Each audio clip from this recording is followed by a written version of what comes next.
It has now been 9 days since the presidential debate, and there are more calls among President Biden's allies for him to drop out of the race. CBS News learned today at least 4 more top Democratic congressmen are urging the president to step aside, including New York lawmakers.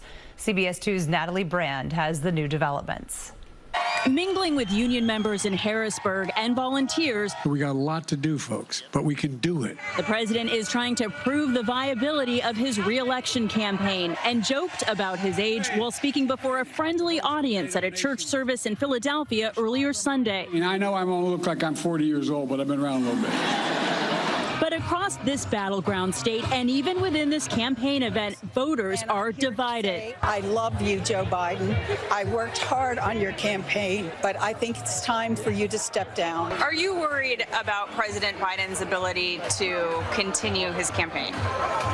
Not at all. And I think for him to leave the race at this time, so close to the convention, the Democratic convention, it would be very confusing for a lot of people. I do think the clock is ticking.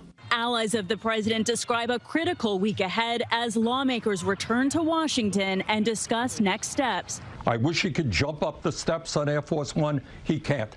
What we have got to focus on is policy. The performance on the debate stage, I think, rightfully raised questions among the American people about whether the president has the vigor to defeat Donald Trump. CBS News has learned that during a call Sunday afternoon with House Democratic leader Hakeem Jeffries, several senior House Democrats said they think the president should exit the race.